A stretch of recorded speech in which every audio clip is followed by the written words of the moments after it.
Hey, hey, hey. Hola, buenas tardes. It is noon here in Mexico City, so officially buenas tardes.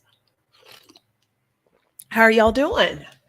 I know it's Friday and not Wednesday.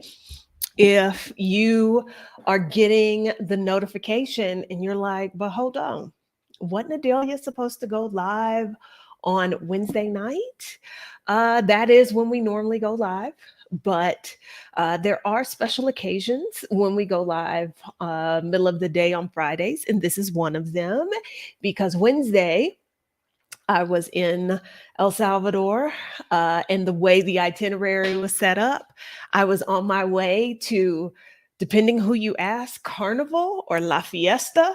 And if you watched any of my IG stories, you know that La Fiesta was crowded and loud, so that did not lend itself to going live. So that's why we are live right now. Um, if you are here, whoops here with me on IG, trying to get this situated. If you're here with me on IG, or if you are on Facebook in the solo, pardon, uh, Picky Girls Travel Solo Facebook group, say hello in the chat. Picky Girls Travel Solo is the Facebook group that I am the admin for. It is for exactly what the name implies, picky girls like myself who loved or want to travel solo. If you are a Black woman or femme and you want to hang out on the internet with other folks like you, oh, all right. Uh, you want to hang out with other folks like you that like to travel abroad, who are like to travel anywhere, but like to travel solo. You want to learn about traveling solo. We are your people. I just got a warning that my internet is a little iffy. Hold on, y'all. I'm a plug in. Give me a sec.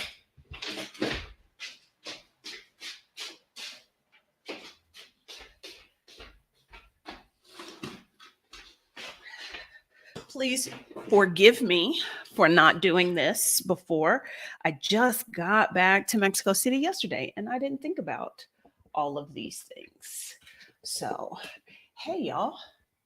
All right, now we are hardwired. So we should not shouldn't have any internet problems. Hey, Angela Rochelle, Auntie Trey, Shauna, hola, Adrienne, Dee's here, Dita, Fatima or Fatima, I don't know, Sonia, big sis Jula's here. All right, hey, Aspen Sierra. Hey, y'all, hey. Okay. So I'm excited to hear about your trip to El Salvador. It looks like you've been stepping outside of your comfort zone lately. That is an interesting observation, Adrian. I think yes, but also no. So a little bit of both, but don't anybody paint me as nature girl or outdoor girl just yet, because I'm still not about that life. But I will dibble and dabble from time to time. Hey, Alicia. Um, okay. Before we jump into this, I do need to introduce myself for the folks who are new, who are like, what is this? What is going on? I'll make it quick. My name is Adelia Borchade, and I am a picky girl who travels the world.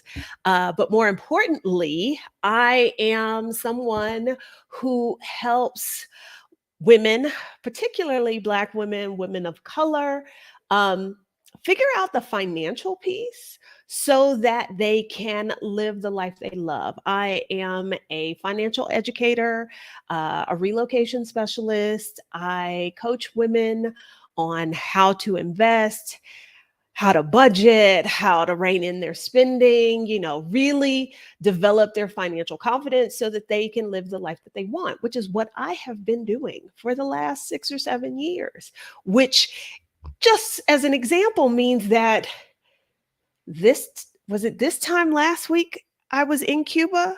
I don't know.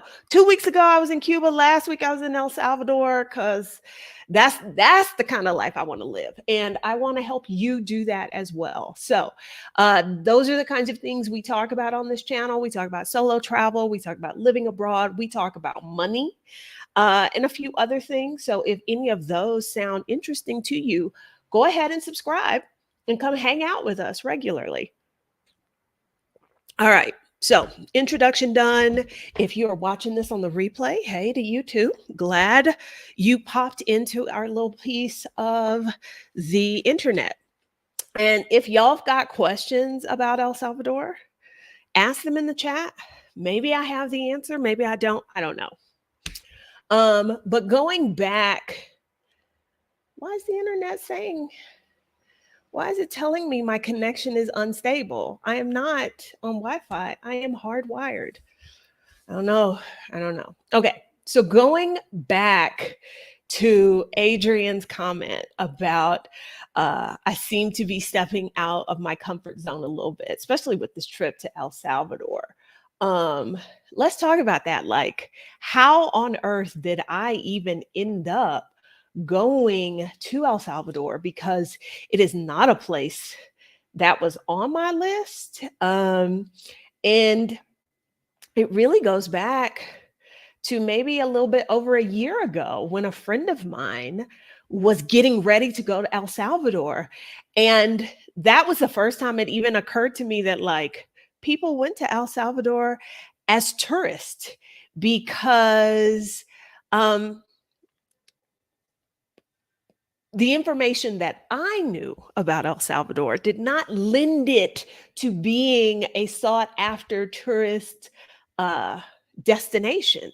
And so hearing about her trip kind of piqued my interest. Like, people go, like, what do you do in El Salvador? Because, of course, I want to go to all the places, but I kind of don't. I'm at this stage in my life where I want to go and I just want to show up. I don't want to have to do the research. So this trip I took to El Salvador was another Dr. Kiona trip. So that meant all I had to do was literally show up. And all the activities were planned, all the restaurants were chosen. Like, I was like, okay, I can do this. If you're wondering why I felt like El Salvador would not be the kind of place someone would visit for fun, you really got to look at the history. And many of you know, I used to be a history and a geography teacher. And coincidentally enough, my bachelor's degree is in history. And because I always thought US history was super boring, I tried to, like, create my own learning plan and took a lot of, like, interesting history courses. I think maybe it wasn't on here I mentioned, like, I took the history of the CIA in Latin America. I took a lot of Mexican history classes, that sort of thing. So that kind of informed my thinking. I was in college in the 90s, which was not a good time in El Salvador. A lot of the history is similar what you would expect in the rest of Latin America. The Spanish showed up. They tried to enslave the indigenous people, the ones that did not die initially from disease. I think at the time of conquest, El Salvador, the area that we know as El Salvador, very, very small country, had probably maybe 500,000 people. And within the first couple of years, that was down to 75,000 because of the Spanish conquest. So, like, the people who didn't die of disease, they attempted to enslave. The folks who were like, bump this, we ain't about this life, fled to the mountains. Like, the story was very similar to other places. The After independence, a lot of the Central American countries all struggled with their identity because In the US, we are taught about, this is kind of a false narrative, but we're taught about, like, this fight for independence and how, like, democracy, blah blah blah. And in much of Latin America, the fight for independence from the Spanish was not about, we want to be able to rule ourselves, we want to be democratic. It was more about, we're tired of y'all being on top of society. Those of us who are the descendants of the Spanish, not the indigenous folks, not the mixed race folks, not the Black folks, because there were some, it's like, we want to be the ones calling the shots, owning all the resources of production. So, independence in Latin America, Central America, after that, there was definitely a struggle to figure out, like, how do we move forward? Who are we as a people? Um, and in El Salvador, they decided, we're not going to be indigenous, and set about massacring the few indigenous people who were left.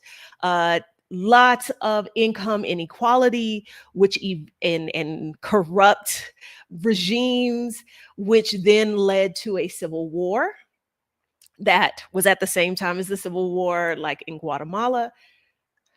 Interesting. I don't think Honduras had a civil war at the same time, but there were lots of civil wars. So we know during that time we had an influx of Salvadorans fleeing the civil war, as people do. Um, and so it, like, that's was kind of my core memory, or the things that I understood about El Salvador. And then I know, what was it, in 2001 there was a huge earthquake. It wasn't a super wealthy country, so my idea as, this is a place I want to visit on vacation, that just didn't sound right to me. So I will be the first to admit that a lot of my image of the country was based on these things I had read about, learned about, uh, saw in the news, that sort of thing. Um, and then you add to that that I lived in Honduras, which is next door to El Salvador, for a year. Uh, San Salvador, the capital of El Salvador, Tegucigalpa, the capital of Honduras, and San Pedro Sula, which is kind of like the economic center in Honduras, all at one point had topped the list of murder capitals in the world. And I lived in Honduras in 2016, 2017. And so I just kind of assumed El Salvador was a lot like Honduras at the time. Again, not a place I would probably pick for a vacation. So, when my friend about a year ago was talking about, yeah, I'm going to El Salvador, I was like, what? People vacation? And so I did a little bit of research, and apparently it is a great place to surf. And if y'all know me, outside at a beach, surfing in the ocean, not something that I would be into. So I kind of put El Salvador sort of like on the back burner, like, if I end up there, but I'm not going to make an effort. And then my friend had gone on a Dr. Kiona trip. And what piqued my interest, again, the history nerd over here, was that this program, these trips were created because locals in El Salvador were like, our country has changed, but everybody's idea of our country has not changed. We want more people to come here and see how things are different. And so they, worked to with Kiona and other folks to bring people so that they could see that things are changed.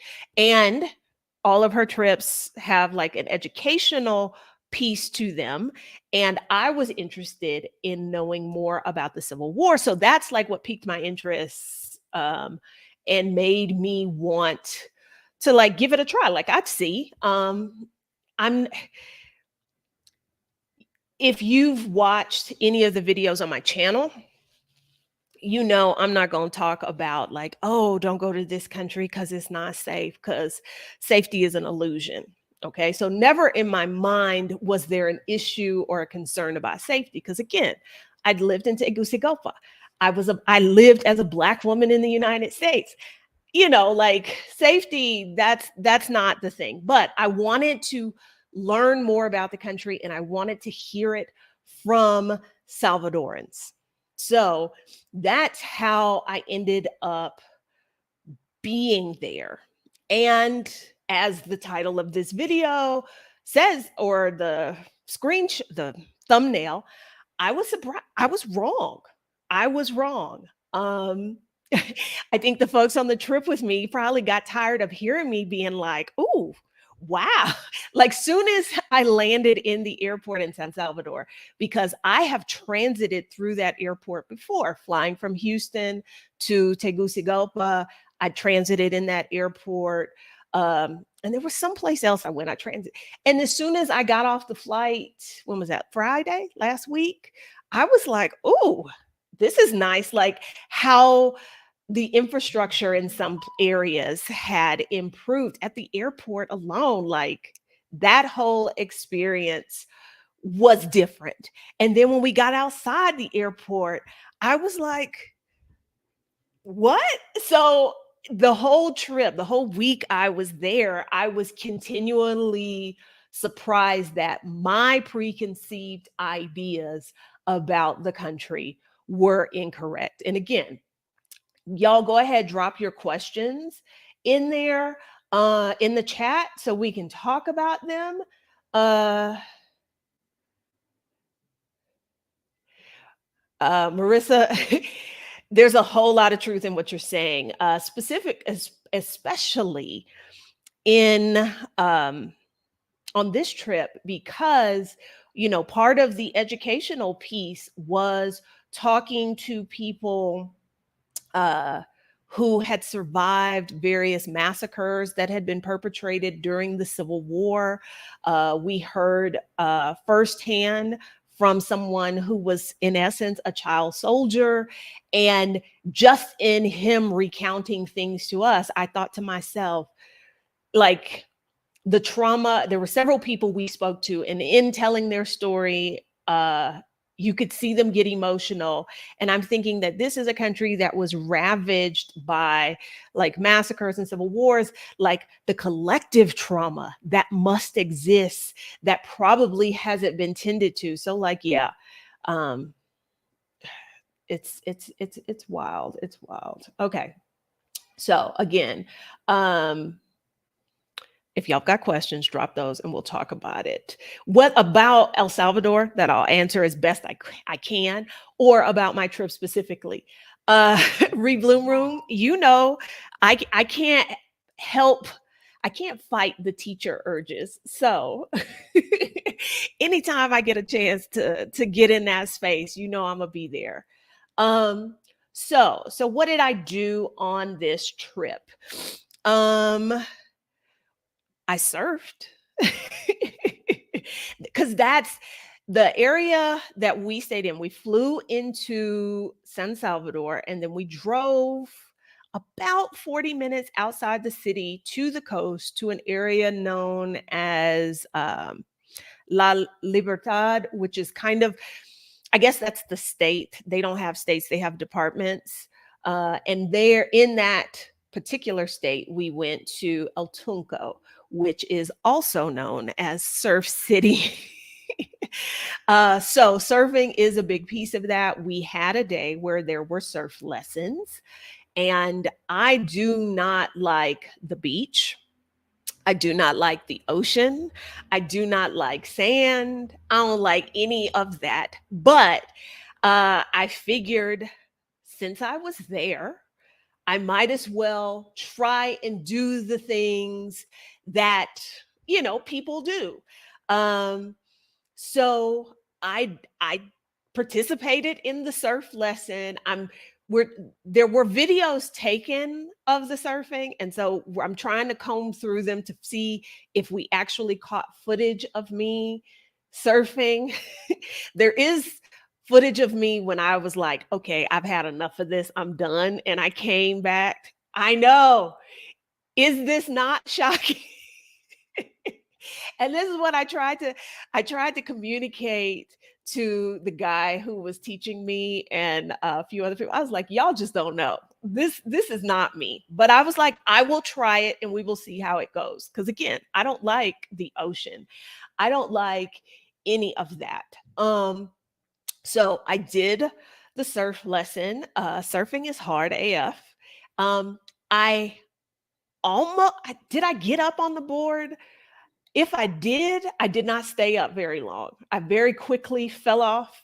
And because I told them, I was like, we'll give this one try. They gave me the lesson, they showed me how to do it. We went out in the water and they pushed me out on the wave. I attempted to get up. I think I got up and then quickly fell over. And I was like, tell you what, I'll give you one more shot. We'll do one more of these. And my guide, my teacher, is one of the local surfers there, cute kid named Brian. Uh, and so as we're waiting for the next wave to come through, he's like, hold up. And he reaches behind me. I can't see what he's doing. We're going on, and I'm like, okay, we'll try this one more time. And he's holding in his hand a jellyfish. And it takes a moment for my brain to click that that's what he reached behind me to grab. And I was like, I don't want to try this bad enough to risk being stung by a jellyfish. And I said, that's it. I'm done. I'm going back. So I didn't do lots of surfing, but I did try it and ended up with a nose full of salt water, but I did it. I did it. We'll see if we can find footage of that. Uh, I Pisces clutching my pearls. You don't love the ocean. No.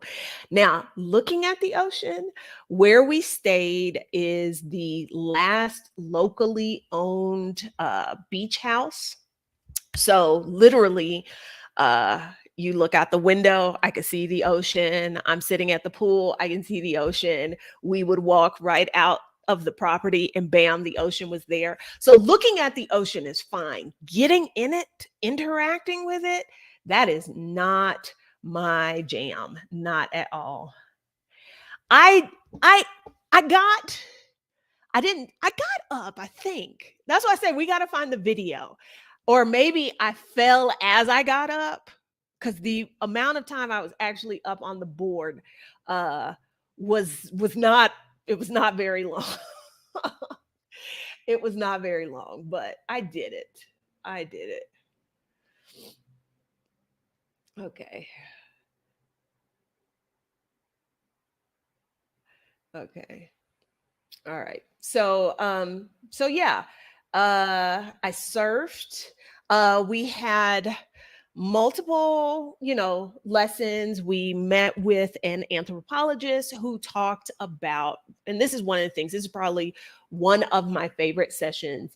He talked about the national identity of Salvadorans, like who they are. And remember earlier, I was talking about that when a lot of these countries got their independence, there was some trying to figure out who are we as a people, because you had in various Latin American countries, you had indigenous people, if they weren't completely exterminated, you had various mixed race folks, you've got some African folks, you've got descendants of the Spaniards, but who were born in the New World. And of course, with all of those identities comes various rules about social class. There's various economic situations for those groups. And so in El Salvador, they very much were like, I can tell you who we not going to be. We're not going to be indigenous. And there was a huge massacre in 1932, I believe. There were several other ones, but there was a really large government sponsored massacre wanting to eliminate the indigenous people. And after that, basically, the anthropologists made it sound like it was illegal to identify yourself that way. And so those folks who had survived, who were either indigenous or of mixed heritage, basically you stop being that, you stop using the language. And so what he was saying is the result is now that you have people like Salvadorans can look lots of different ways, because just like in other parts of the Western Hemisphere, there were Asian immigrants, there were African immigrants, but identifying and kind of holding on to that identity was a dangerous thing. And so, like the anthropologist himself, he was like, it wasn't until very recently, he's a grown ass man, that was it his mother this told him like, oh yeah, my father was Filipino. And he's like, oh, that's why I look like this. And he made it sound like lots of Salvadorans had kind of similar things. So like, who it was his grandmother. Okay. So I found that very interesting, being a Black woman from the United States, because he made it sound like they didn't they had a history that they couldn't access. Like in so many other places, people will tell you, oh, this is where my people are from, this is my heritage. Well, being a Black person in the United States, we have been robbed of that. We don't have that the way other people of the African diaspora do. And so as he's explaining this, I'm like, oh yeah, I understand that completely. So I found that to be really, really interesting. What else did we do? I'm trying to remember now. We visited a town in another part of the country. We were kind of like all over the country. Luckily, it's a small country. We visited a town with some of the last Nahuatl speakers. Nahuatl is an indigenous language similar to Nahuatl, which was spoken by the Aztecs. And so this gentleman had, he grew up hearing the language. Do you say somebody has written songs if they haven't physically written them?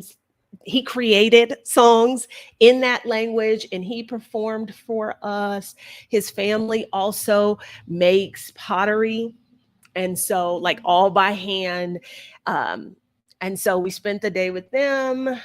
And then we had a lunch experience where we got to eat traditional indigenous foods. And those of you who have been on this channel for a while already know that was going to be a struggle for me, because I am nothing if I am not a picky eater. So that was interesting. So yeah, let me see. Oops, I zoomed in too much. So let's see a few of these questions that are in here. Okay, some of the questions I have. Were you the only person of color? No. In our group, there were only 6 people. And 2 of us were Black Americans. So no, not the only person of color on the tour.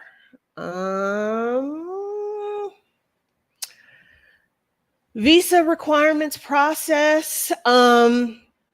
Tourist visa, if you've got a US passport, is visa on arrival. It costs $12. USD. That's another interesting thing about El Salvador, is that they have pegged their currency to the US dollar, but even though technically they still have their own currency, it is not really in circulation. Everything is USD. You can also pay in Bitcoin because remember, El Salvador was the first country in the world to make Bitcoin a currency there. One of the sessions we had, we met with an economist who kind of talked about what that's been like. Having Bitcoin as official currency and how people are actually using it and that sort of thing. Um, so, so yeah. So what else did we do? It's all blending together, but there was camping involved. And if y'all know me, I'm I'm not really a camper because I'm not nature girl. Although growing up every summer, I went to somebody's camp, Girl Scout camp, 4-H camp, Bible camp.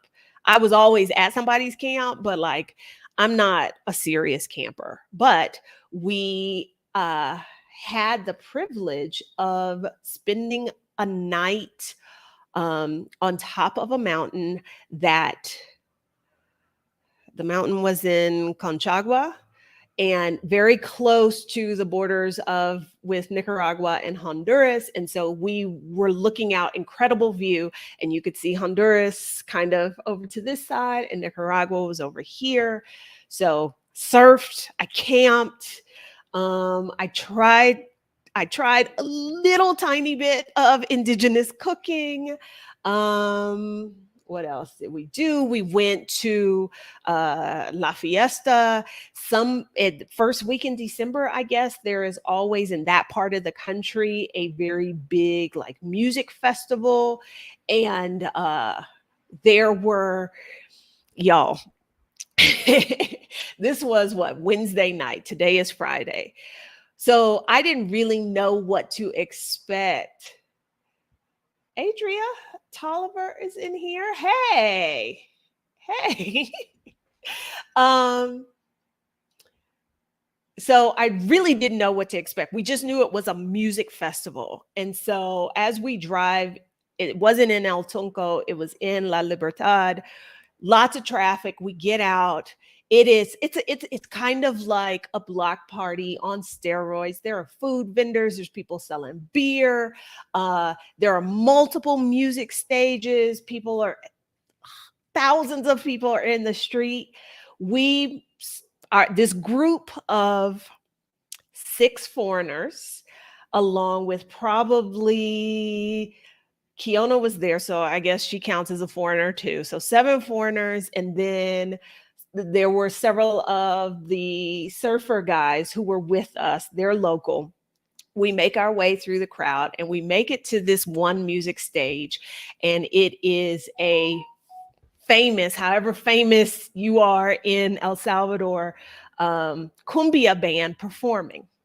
So we're standing there, they're playing, and the singer in the group is, thanking people in the crowd for coming out. And then she goes, and a special thank you to the tourists. She's saying this in Spanish and she points to us and everybody looks at us. Not that they weren't already looking at us as we walked down the street, but that she gave us a personal shout out from the stage in the middle of the concert. That it was funny, but it was also low-key kind of wild. And so that's really, that kind of gives you some idea of what this experience was. This is something else I was wrong about in El Salvador, because I know some of the history of the United States and El Salvador and Latin America to a greater extent. I know about the horrible things that the US did, how we interfered with the selection of governments. We toppled folks we didn't like, regardless of whether the people in those countries wanted them. We visited a site of the largest massacre in Central America, definitely, possibly in Latin America. It was perpetrated during the Salvadoran Civil War.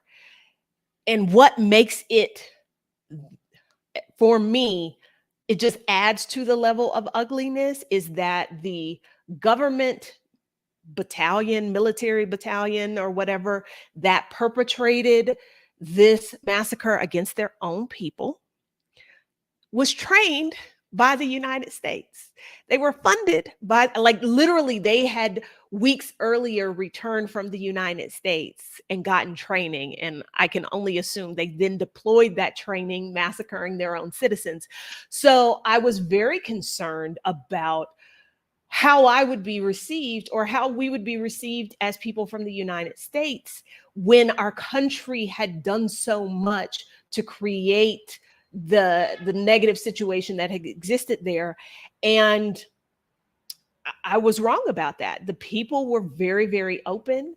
Like, I gave this example of how we were at the music festival and the lady gave us a shout out. People were walking up to, one guy came up behind and he was like, "I'm glad you're here. I like uh Americans coming here and learning." Now, this is not a town that had, at this event, there was our group of 7 foreigners, and I probably spotted another 4. This was overwhelmingly a local event. So, us being there, it was very obvious we were not local. But everybody was very positive, very open. Uh, and so I guess I was wrong about expecting there to be lots of, like, negativity toward us. I was also somewhat wrong about about the security situation. Uh, so she didn't just point; she turned the lights on. Yes, she wanted everybody in the crowd to make sure they saw us. It was unexpected, and just like so unexpected. Um, okay, let's see. Okay. So I was going to talk about the security situation. I think somebody had a question here. I thought I saw a question about, okay, is El Salvador only safe on the coast? Um, I think that was part of what I was expecting, because during my time living in Honduras, the security situation in Tegucigalpa was not great. Like, you were told, don't be outside after dark, like, don't walk down the street with your phone. Like, um, only spent 1 day in San Salvador. There were a couple of days when we were in smaller towns. And what's really interesting is the day we went to San Salvador, I think you've all probably heard about, like, the gang violence that existed in El Salvador, because this was another thing I was concerned about, and I maybe was expecting a difficult security situation, much like I lived under when I was in Honduras a few years ago. And so the area we went to that day was one of those neighborhoods where it was like, this is a MS-13 neighborhood, and this is, I forget the 18s, I forget what their official name is. And the gang violence is not what it used to be. The gangs, of course, still exist, but that violence at the level it used to be when San Salvador was considered to be one of the murder capitals of the world, it wasn't the same. So I was expecting, like, okay, yeah, on the coast, but what about when we're inland? And really, I saw similar levels of security, both inland and on the coast. Um, Large cities in Latin America are still going to have, like, where there are bars on the window on the ground floor. Like, that's still going to be a thing. But I would not say, based off of the 1 week I spent in El Salvador, that it's like, oh, you're only safe on the coast. I would not say that. So yeah, there's that. Okay. How was the Salvadoran accent for you? Actually, it wasn't that bad when people chose to speak slow enough for me to understand.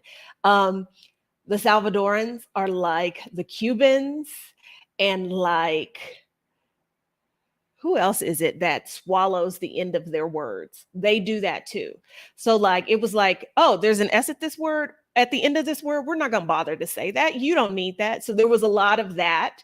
But on the whole, I felt like if they were speaking slow enough for me to understand, it was okay. It was okay. All right. All right. I'm just going back through here to see if there are any more questions I need to start. Um, the violence prevention talk that we did, that was very emotional. That and talking to the man who had been one of the guerrilla soldiers during the Civil War, both we talked to both of them on the same day, and both of them still got emotional talking about, you know, how the situations were created.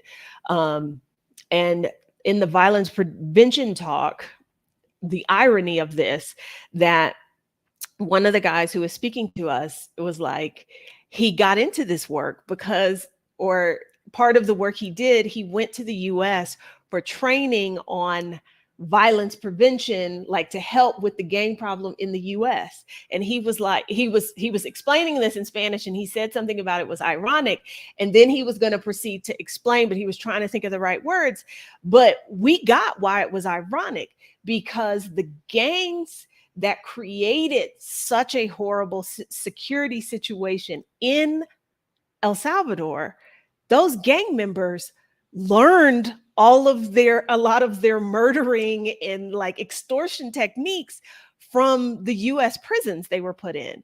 Um, the and this is something like I kept thinking about the previous president of the United States, who would make these speeches about shithole countries and say things about, like, you know, when those people come here, they're not sending us their best. People fled El Salvador because of a civil war that we were instrumental in creating, and massacres we were instrumental in. They fled to the US. You are a new immigrant somewhere, you don't know nobody, you trying to figure out where you fit in the pecking order, leaves you ripe for gang activity. These Salvadoran gangs kind of start in California, those in the US. We put those folks in jail. We change our deportation rules, and we send those people who learned how to be gangsters and murderers and extortionists, we send them back to El Salvador. And guess what they do there? And so here this man was living in this country with this gang violence problem, going to the United States to learn how to help solve it. The irony is ridiculous with that. Completely ridiculous. Okay. Um, oh, awesome. I would love to hear back about where you visit and how you find it. Um,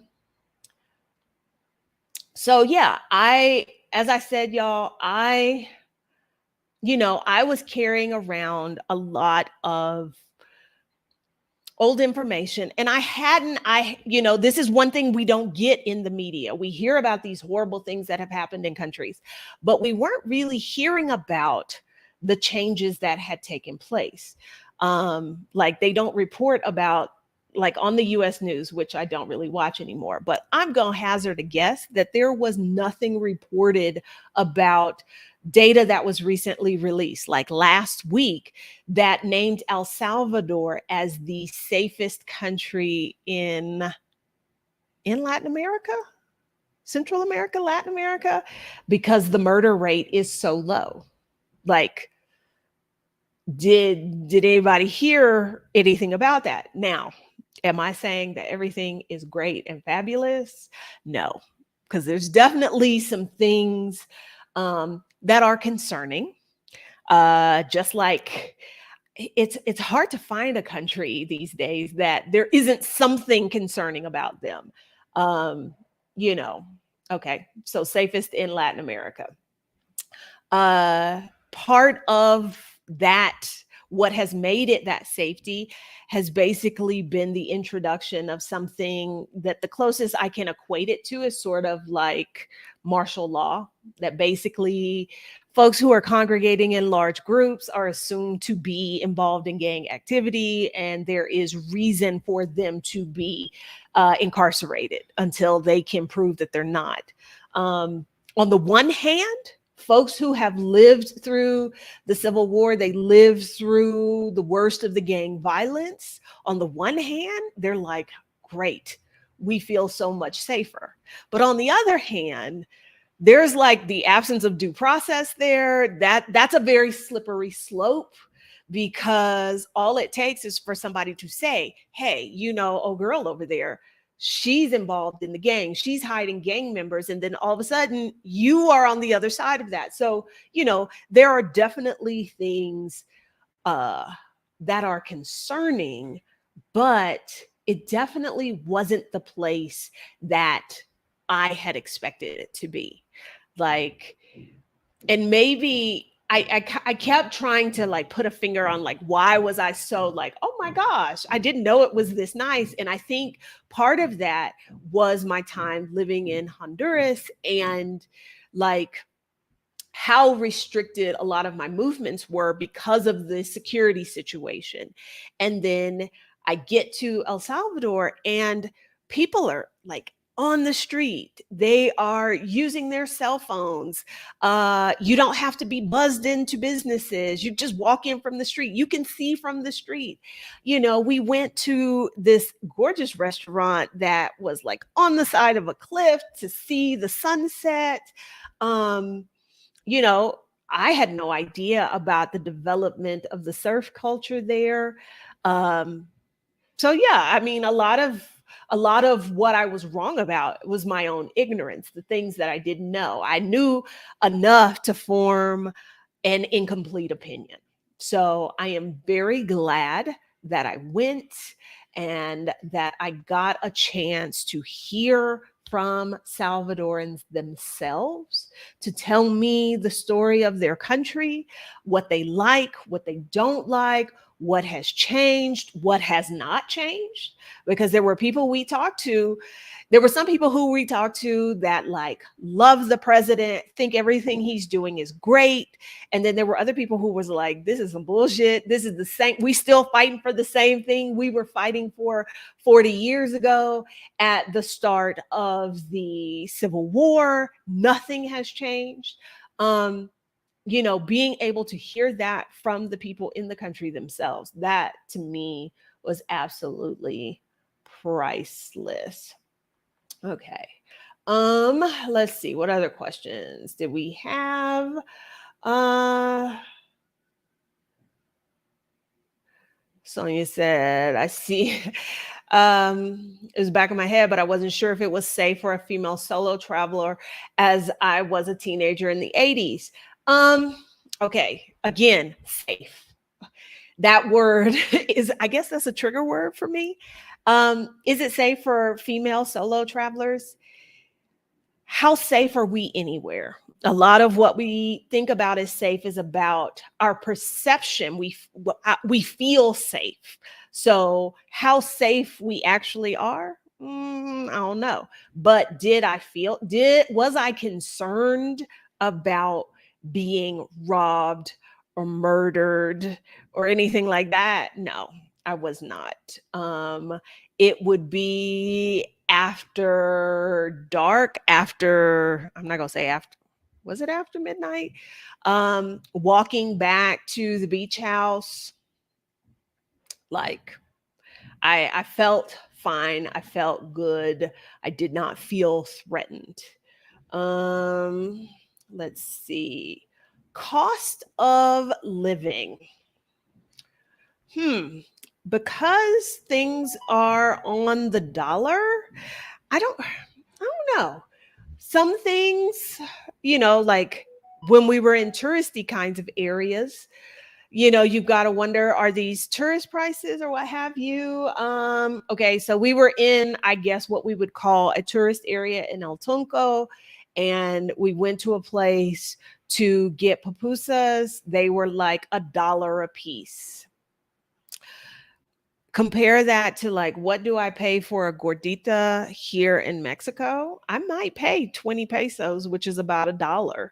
I think rents, I heard people talk about rent being anywhere from 300 to $1,000. Like, it all depends. So I don't know. I think it depends. It's still a country where there is an enormous gap between the haves and the have-nots. One of the people we talked to said something like there are 14 families that own the majority of the land, the majority of the wealth. So coming in with the financial privilege of earning money outside, um, that's going to be a different experience than someone local. Let's see, what other kind of questions? Exactly how modern is El Salvador in terms of housing, shopping, culture, etc.? Housing, there were all kinds. When we visited this indigenous family who prepared a lunch for us of traditional foods, like where they lived was the kind of place where uh, they had, like, I'm not sure they had plumbing in the same way that we might be used to. Uh, in the one living area, excuse me, y'all, I gotta sneeze. Or maybe I don't. I don't know.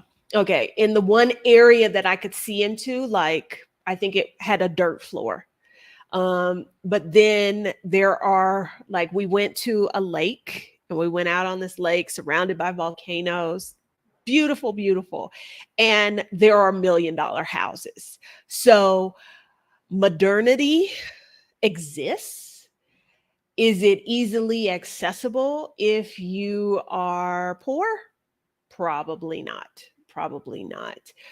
Shopping, there are shopping malls. You know, I would imagine that this is probably very similar to when I lived in Honduras. There's not a lot of manufacturing of finished goods there. So, like coffee, sugarcane, sugar, rum, but like, are people assembling telephones and TVs and that kind of stuff there? No. So, when you think about shopping, it's probably going to be products that were brought in from elsewhere, including, like clothing and that sort of thing. Um, I don't know how to answer that question for culture, but we did get to experience some culture firsthand. Like, we went to this town of Conchagua.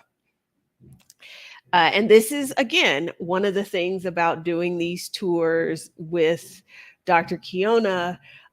There are experiences that I probably would not be able to have on my own. This town put on a cultural dance performance specifically for our group.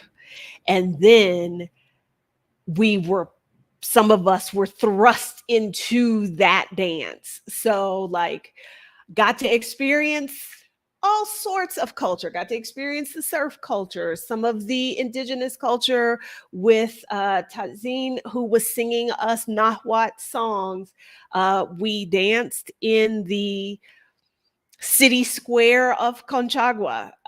We learned about Lincoln spirituality when we went up and camped on the mountain overnight. So, yeah, lots of that kind of stuff. Okay, so if you were here last week when I got back from Cuba and shared that trip, this is another trip with the same organizer. If you go to Instagram, her IG is, do I still have that in here?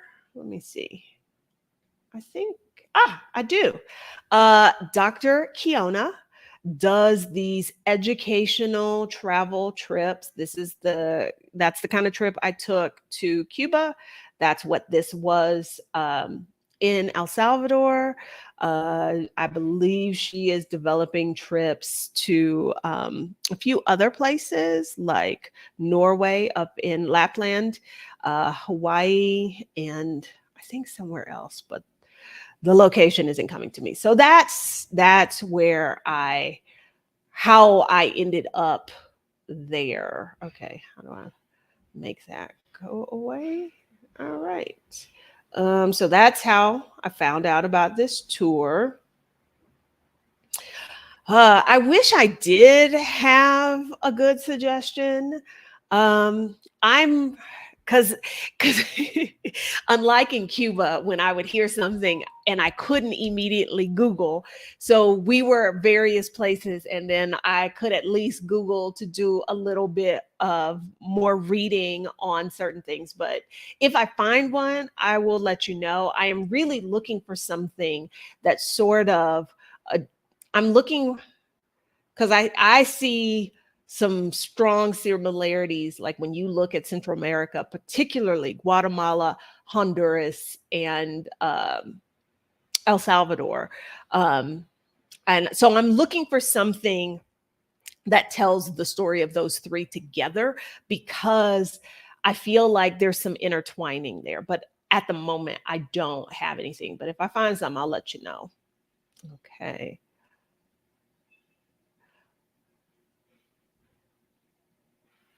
Uh, Was this tour the cause of your change toward El Salvador? What was your experience or perspective before the tour? I think I talked about this a little bit in the beginning.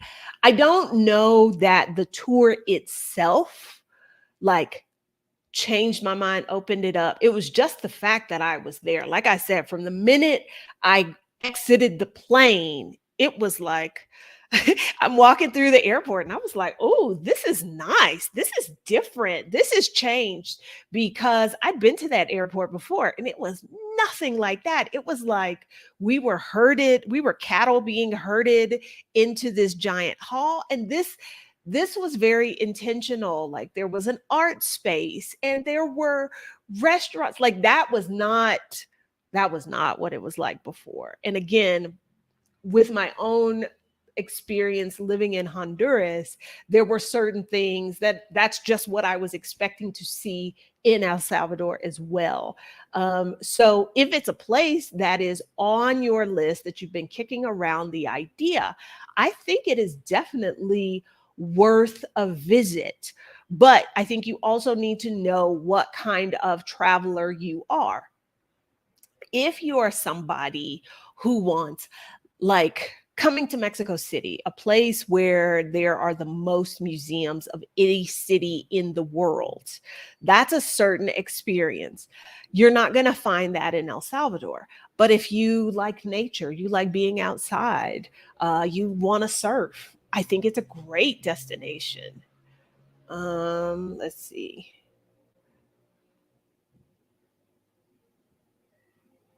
Okay. Um, if you go, okay, so where do we sign up for these? If you go to Kiona's Instagram, she posts links, I think, in her Instagram highlights. Is that what those things are called? There, if you send her a message, I'm sure she will give you the link so that you can get on the mailing list and know when there's another trip. While we were there was another group running at the same time, but they were there for surf camp. Like, they were there because they wanted to learn how to surf, improve their surfing ability. Um, and so that was something that was created by one of the local surf guides. And she just kind of helped him get it out there. So I thought that was pretty cool as well. All right. Having a Cuban stamp in your passport doesn't cause later problems. It hasn't. I've had a Cuban stamp in my passport since July of 2018. Now, and I talked about this in the Cuba video, going to Cuba itself is not the issue. It is, if you are a US citizen, you need to make sure that how you spend your money and how you behave is in line with the rules for us being there.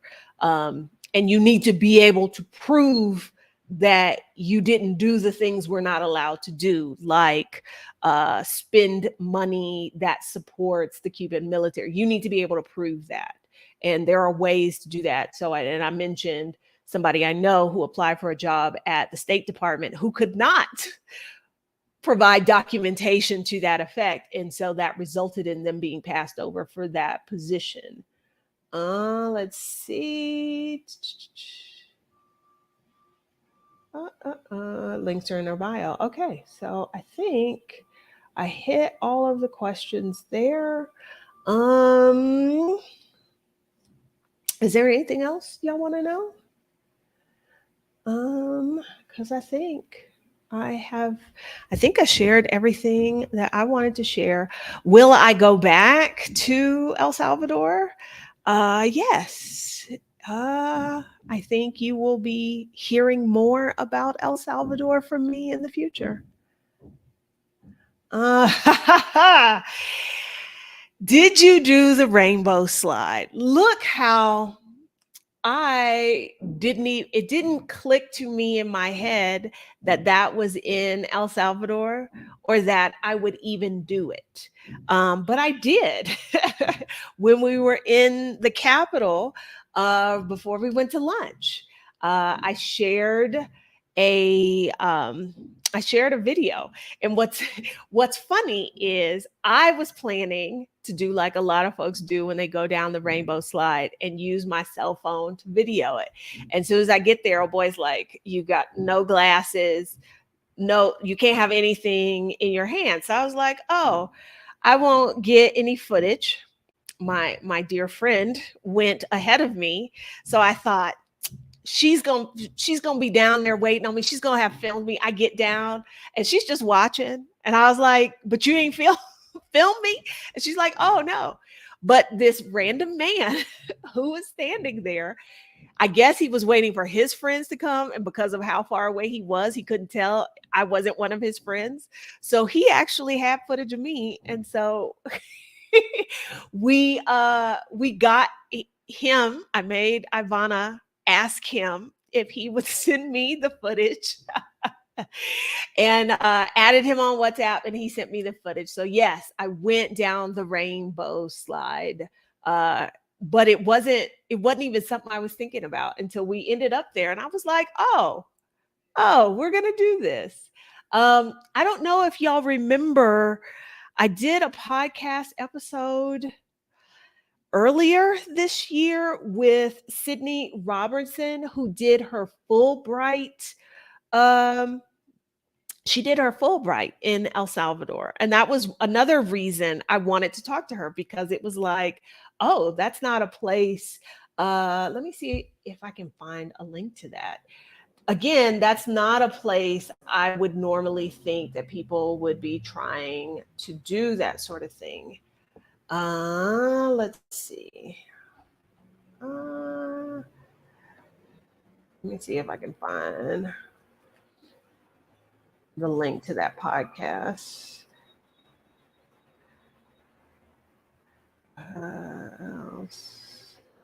Salvador. Let's see. There it is. Bet on yourself. Actively choosing the life you want. That is, so if you want to hear more about El Salvador from somebody else who went, oh, hold on, that's playing. We don't want that to play. Here is the podcast episode. And I will link that in the description. If you're watching this from the future, the link will be there. Yeah.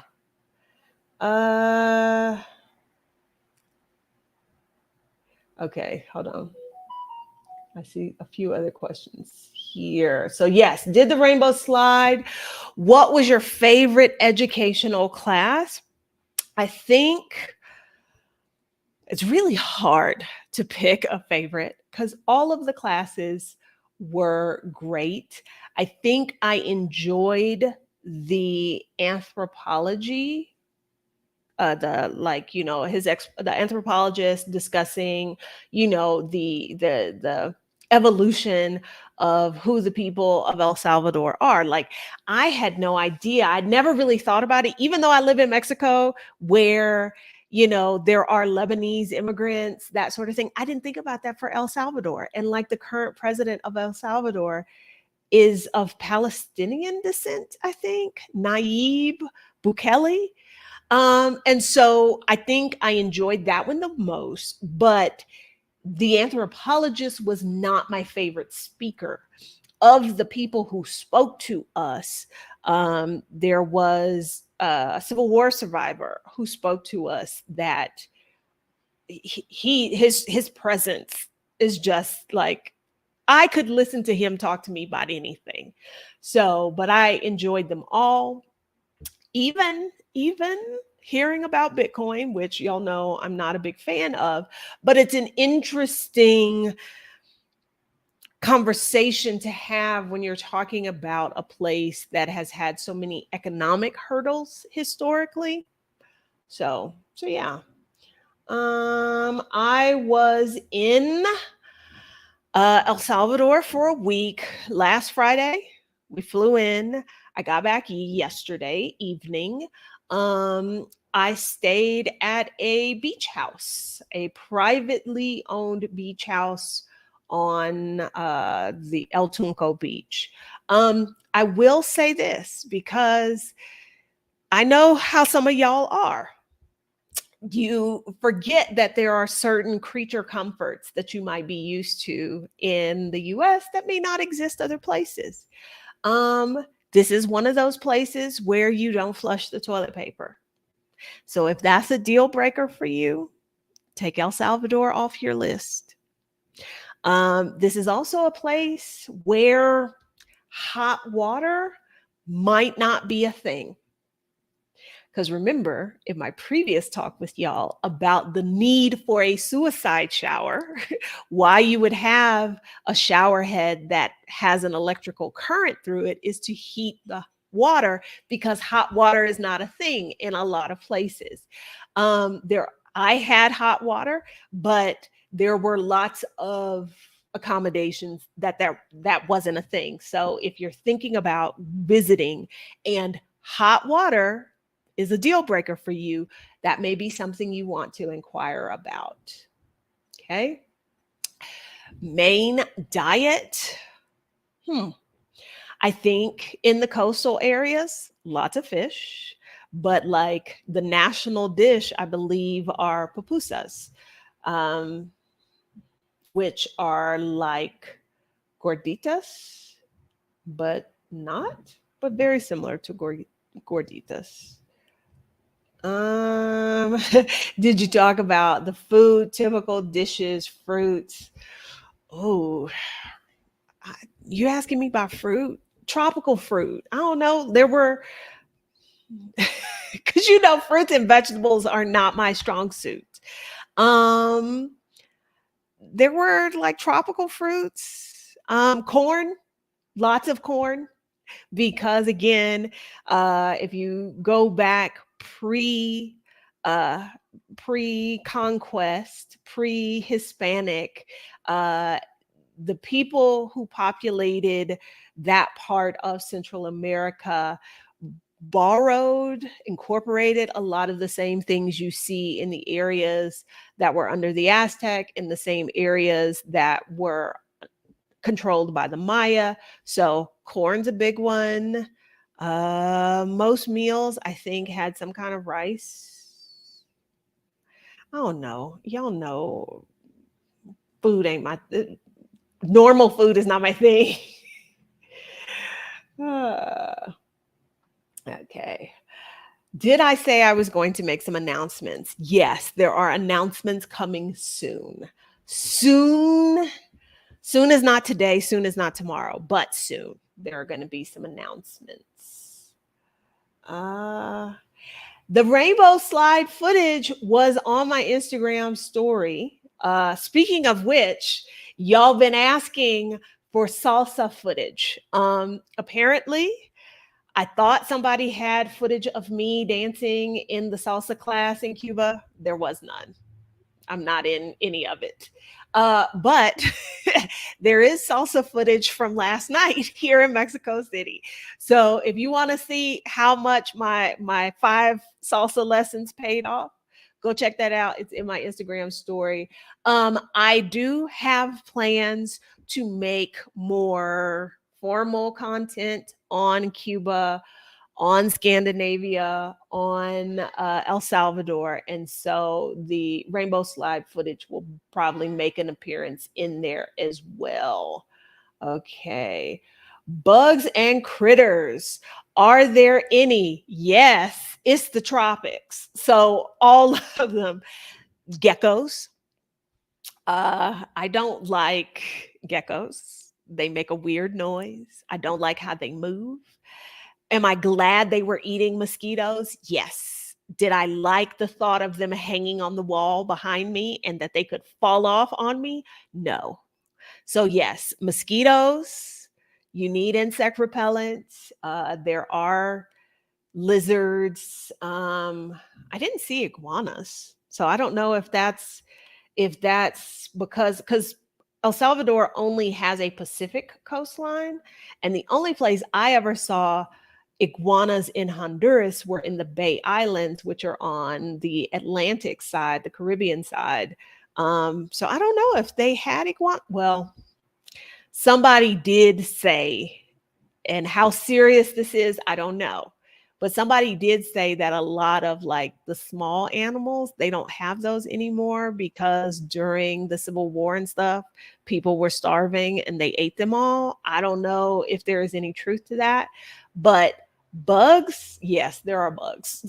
And I'm very thankful I had my mosquito repellent uh, because yeah, they were they were good.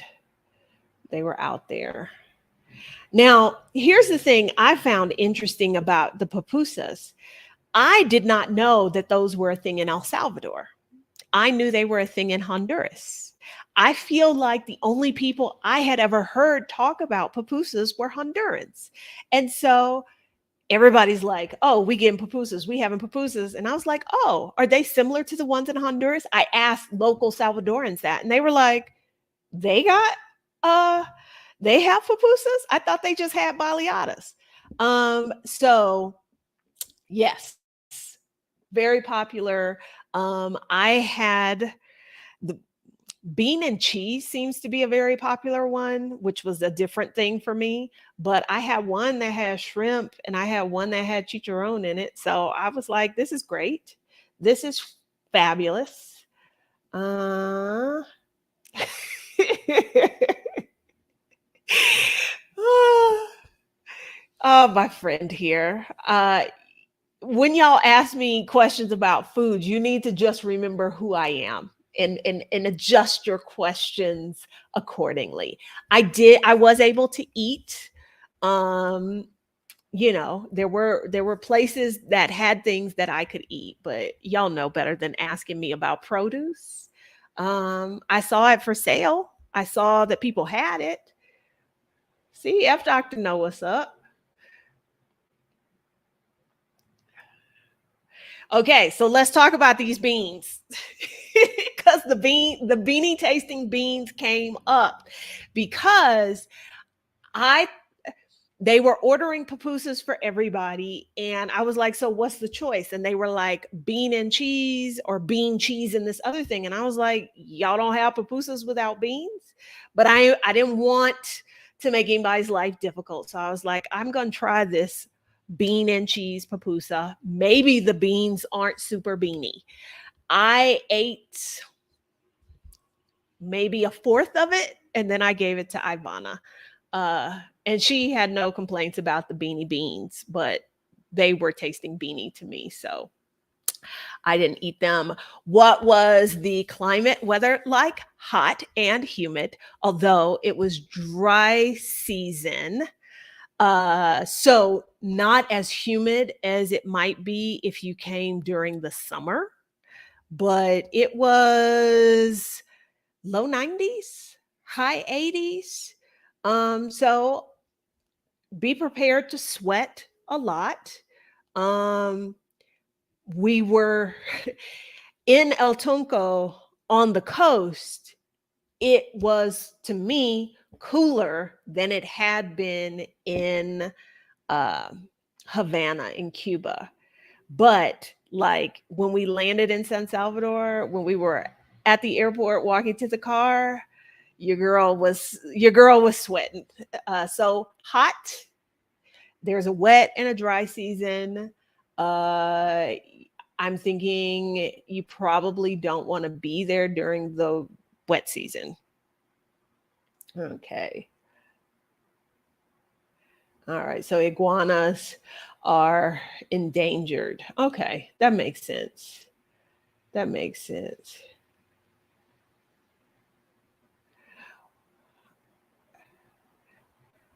I have no idea. All beans are created equal in my book, and I don't eat them.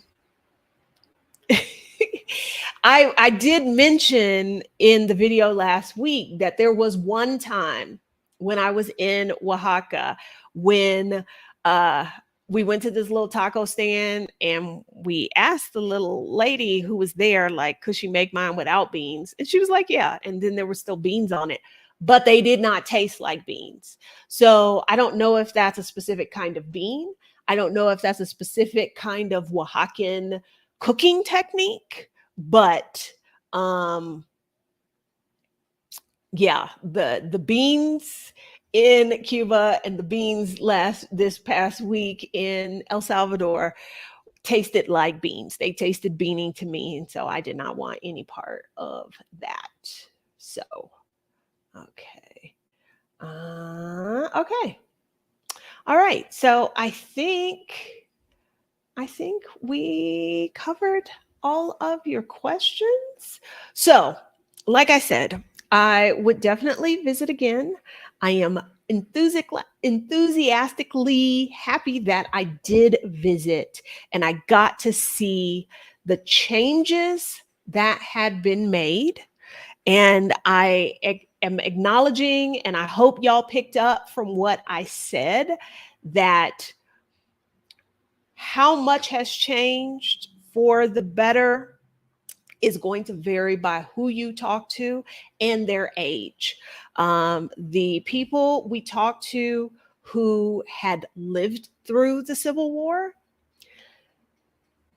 even amongst them, depending if they were like indigenous, had a different take on things versus what life was like now versus previously, uh, versus somebody who had been one of the guerrilla soldiers. And then when you talk to like a lot of the surf guys we met, they were young, they were in their early 20s. So for them, their Civil War was something that happened before. But what they were kind of basing their opinions on, is it better? Is it not?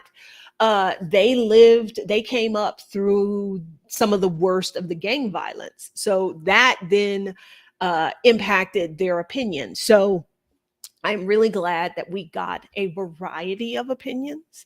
And remember always, like we often, when we travel, we often try to oversimplify things and say, this country is this way, this country is that way. And really, multiple things can be true at the same time. And so I think that's something important to remember as we travel and we visit these different places and hear about these different things, that on the one hand, they can still have some of the same systematic issues they had prior to the Civil War, but also the security situation can be improved from what it once was. So, yeah, so that's my take, my experience in El Salvador. Thank y'all for coming to hang out with me on what is probably your lunchtime. If you missed the beginning and you came in late, just go back. And if you're not subscribed to the channel, could you do your girl a favor and subscribe? If you haven't turned on notifications, turn those on as well. Oh, somebody asked about announcements. Glass half full asked about announcements. There is an announcement coming next week. That's not the only announcement that's coming down the line, but next Wednesday's live, which will not be at 7 p.m. Eastern because your girl got to go get her lashes done. But I need to figure out what time it's going to be. I think it'll be a little later. So maybe 8 p.m. Eastern Wednesday. But Wednesdays live here on YouTube, there's going to be an announcement. Okay. So y'all definitely want to be here for that. All right. Thank y'all for hanging out and being so great and asking awesome questions.